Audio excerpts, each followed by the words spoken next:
V D Satheesan തന്നെയാണ് നമ്മോടൊപ്പം ചേരുന്നത്. എങ്ങനെയാണ് അവസാന സമയമാണ്, ഇപ്പോൾ ഇന്ന് കലാശക്കൊട്ടാണ്. ഞാൻ കഴിഞ്ഞ 3 മാസത്തിനിടയിൽ 4 പ്രാവശ്യം കേരളം മുഴുവൻ യാത്ര ചെയ്ത ആളാണ്. അതിശക്തമായ UDF തരംഗമാണ് കേരളത്തിൽ നിലവിലുള്ളത്. ഗവൺമെൻറ്റിനെതിരായ അതിശക്തമായ പ്രതിഷേധം. ഒരു കാരണവശാലും ഇവർ വീണ്ടും അധികാരത്തിൽ വരരുത് എന്നാണ് ജനങ്ങൾ ആഗ്രഹിക്കുന്നത്. എൻ്റെ രാഷ്ട്രീയ ജീവിതത്തിൽ ഇതുവരെ കാണാത്ത തരത്തിലുള്ള UDFന് അനുകൂലമായ തരംഗമാണ് ദൃശ്യമാകുന്നത്. അങ്ങനെ എത്ര സീറ്റുകളൊക്കെയാണ്? 100-ലധികം സീറ്റുമായി UDF അധികാരത്തിൽ വരും എന്നുള്ള എൻ്റെ നിലപാടിൽ ഞാൻ ഉറച്ചു നിൽക്കുന്നു. പിന്നെ നിങ്ങളുടെ ചാനലടക്കമുള്ള കുറേ ആളുകൾ കുറേ സർവേകൾ നടത്തി. ആ സർവേകളെല്ലാം ഞാൻ നേരിട്ട് ലൈവിൽ പറയുകയാണ്, തട്ടിപ്പ് സർവേയാണ്. തട്ടിപ്പ് സർവേ, ഒരടിസ്ഥാനമില്ലാത്ത ഒരു പ്രൊഫഷണൽ ഗ്രൗണ്ടും ഇല്ലാതെ നടത്തിയ സർവേയാണ്. അത് CPMനെ സഹായിക്കാൻ വേണ്ടി നടത്തിയ സർവേയാണ്. ആ സർവേ കഴിഞ്ഞ പാർലമെൻറ്റ് ഇലക്ഷനിൽ സർവേ നടത്തിയപ്പോൾ പലരും പറഞ്ഞല്ലോ 1 ലക്ഷം മറ്റേ ഷാഫി പറമ്പിൽ തോക്കുമെന്ന് പറഞ്ഞു. 1.25 ലക്ഷം വോട്ടിനാണ് ഷാഫി ജയിച്ചത്. ശ്രീകണ്ഠൻ 3-ാം സ്ഥാനത്ത് വന്നു. 85,000 വോട്ടിന് ജയിച്ച് ശ്രീകണ്ഠൻ പാർലമെൻറ്റിലിരിക്കുക. സുധാകരേട്ടൻ തോക്കുമെന്ന് പറഞ്ഞു. 1 ലക്ഷം വോട്ടിന് ജയിച്ചു. ഇതുപോലത്തെ തട്ടിക്കൂട്ടിയ സർവേകളുമായി CPMൻ്റെ വക്കാലത്ത് പിടിച്ച് നിങ്ങൾ ഉൾപ്പെടെയുള്ള ചില ചാനലുകൾ ഇറങ്ങിയിട്ടുണ്ട്. അതൊന്നുമല്ല ജനഹിതം. ജനഹിതം നോക്കിക്കോ നിങ്ങൾ. കേരളത്തിൽ ഈ സമീപകാലത്തുണ്ടാക്കിയ ഏറ്റവും ഉജ്ജ്വലമായ വിജയത്തോടുകൂടി UDF വരും. അതായത് സർവേകൾക്കൊന്നും അടിസ്ഥാനമില്ല എന്നുള്ളതാണ് അങ്ങ് പറയുന്നത്. സർവേകളൊക്കെ 4-5 നാഷണൽ TV സർവേ നടത്തിയിട്ടുണ്ട്. നിങ്ങൾ പോയി അന്വേഷിക്കുക. ആരും ഒരു താല്പര്യമില്ലാത്തവർ നടത്തിയിട്ടുണ്ട്. അവർ 90 സീറ്റ് വരെയാണ് UDFന് പറഞ്ഞിരിക്കുന്നത്. 15 സീറ്റ് ടൈറ്റാണെന്നാണ് പറഞ്ഞിരിക്കുന്നത്. പിന്നീട് നിങ്ങൾ നോക്കിക്കോ, റിസൾട്ട് വരുമ്പോൾ നോക്കിക്കോ. റിസൾട്ട് വരുമ്പോൾ കാണാമല്ലോ. ഇതൊക്കെ ജനങ്ങളെ തെറ്റിദ്ധരിപ്പിക്കുന്നതിന് വേണ്ടിയിട്ടുള്ള മനഃപൂർവ്വമായി തട്ടിക്കൂട്ടിയ കാര്യങ്ങളാണ്. CPMന് വേണ്ടി ചെയ്താണ് തെറ്റായ വാർത്തകൾ പ്രചരിപ്പിക്കുക. നിങ്ങളെല്ലാം എന്തെല്ലാം പ്രചരണം നടത്തി. കോൺഗ്രസ്സിൽ ഭയങ്കര കുഴപ്പമാണ്, UDFൽ കുഴപ്പം. UDFൽ വല്ല അവസരമുണ്ടോ? എവിടെയാണ് യഥാർത്ഥത്തിൽ കുഴപ്പം? ഏകാധിപതിയായ പിണറായി വിജയന് നേരെ വെല്ലുവിളി വരുന്നത് എവിടെന്നാ? സ്വന്തം പാർട്ടിയിൽ നിന്നല്ലേ. അദ്ദേഹത്തിൻ്റെ സ്വന്തം തട്ടകത്തിൽ 2 റിബൽസ് മത്സരിക്കുമല്ലേ, ഉന്നതരായ CPM നേതാക്കന്മാർ. ഒരാൾ 25 വർഷം ഏരിയ കമ്മിറ്റി സെക്രട്ടറി ആയിരുന്ന ഒരാൾ സീനിയർ ജില്ലാ സെക്രട്ടേറിയറ്റ് മെമ്പർ.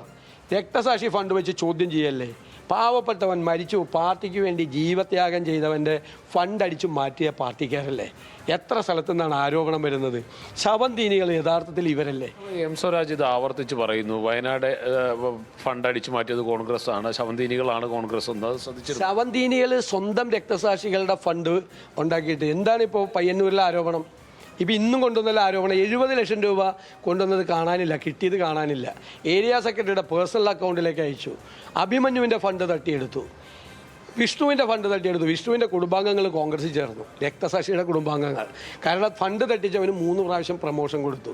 ശവന്തീനികൾ യഥാർത്ഥത്തിൽ CPM ആണ്. അതും മറച്ചു വയ്ക്കാനാണ് വയനാട് പറഞ്ഞത്. വയനാട്ടിലെ കാര്യം KPC പ്രസിഡന്റ് ബാങ്കിലെ അക്കൗണ്ട് ബാലൻസ് ഷീറ്റ് പുറത്തു വിട്ടതോടുകൂടി അത് 7 നിലയിൽ പൊട്ടിപ്പോയില്ലേ.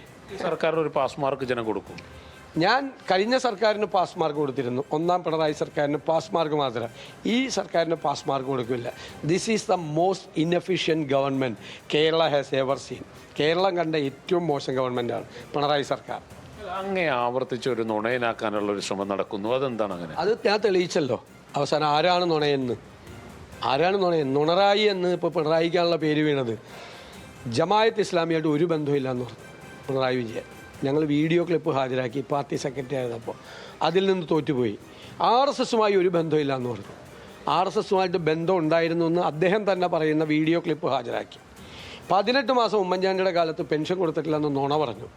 അദ്ദേഹം തന്നെ ക്യാബിനറ്റിൽ അംഗീകരിച്ച ഐസക്ക് പുറത്തിറക്കിയ ധവളപത്രത്തിൽ കണക്കെടുത്ത് കാണിച്ചു. അത് പൊളിഞ്ഞുപോയി. 4,43,000 വീട് ഉമ്മൻചാണ്ടിയുടെ കാലത്ത് പണിതെന്ന് ഞാൻ പറഞ്ഞപ്പോൾ 4,000 വീടേ പണിതുള്ളെന്ന് നുണ പറഞ്ഞു മന്ത്രി AK ബാലൻ്റെയും മന്ത്രി ജലീലിൻ്റെയും അസംബ്ലിയിലെ മറുപടി കാണിച്ചു. പൊളിഞ്ഞ് പാളീസായി. യമണ്ട നുണ ആരാണ് പറഞ്ഞത്? എത്രയോ നുണയാണ് മുഖ്യമന്ത്രി പറഞ്ഞത്.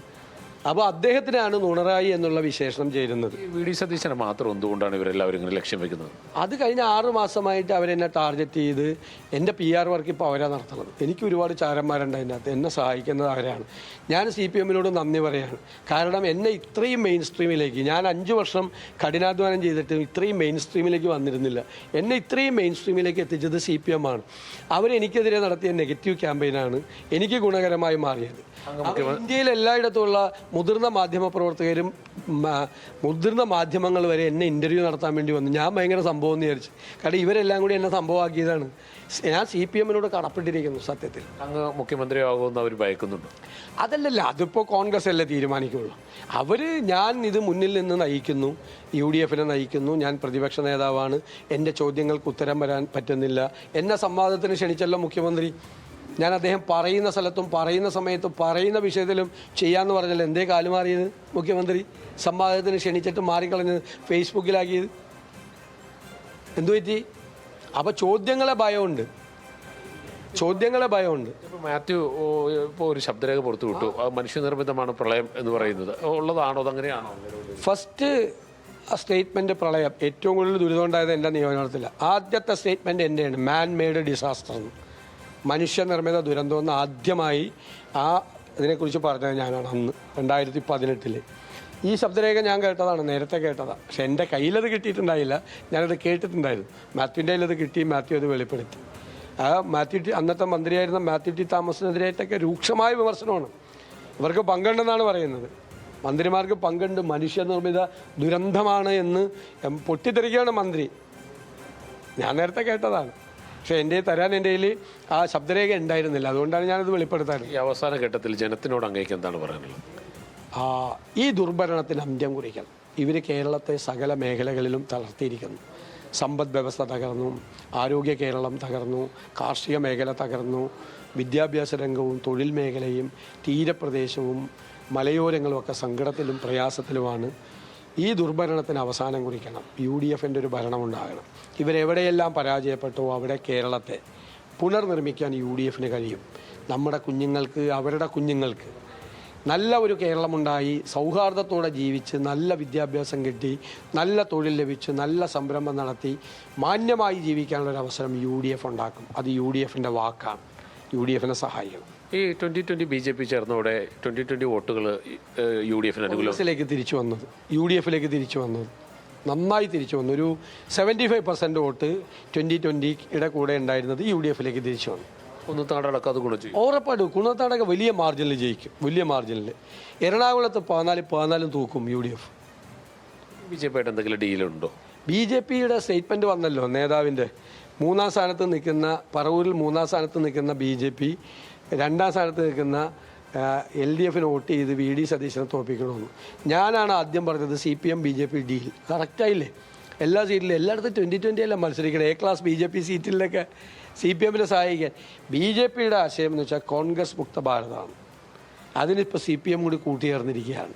പക്ഷേ 4 വോട്ടിന് വേണ്ടി ഒരു രാഷ്ട്രീയ ചട്ടത്തരവും കാണിക്കില്ല എന്നാണ് മുഖ്യമന്ത്രി പറഞ്ഞത്.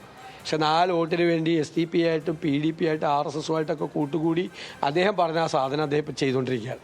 ഈ മത്സരിക്കുന്ന മന്ത്രിമാരുടെ ഒരു സ്ഥിതി എന്തായിരിക്കും? അവർക്ക് പലർക്കും മണ്ഡലത്തിൽ നിന്ന് പുറത്തിറങ്ങാൻ പോലും പറ്റിയിട്ടില്ലല്ലോ.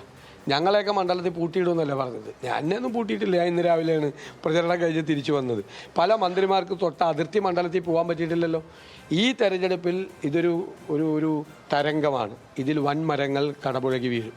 ഈ ജില്ലയിലെ രാജീവ് അടക്കമുള്ള മന്ത്രിയുടെയൊക്കെ അവസ്ഥ ഞാൻ ഓരോരുത്തരെ വ്യക്തിപരമായിട്ടൊന്നും പറയുന്നില്ല. വൻമരങ്ങൾ കടപുഴകി വീഴും ഈ തെരഞ്ഞെടുപ്പിൽ.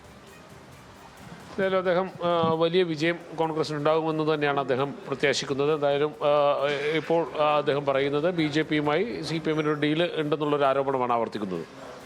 ഓക്കെ സഹിൻ, ശരി.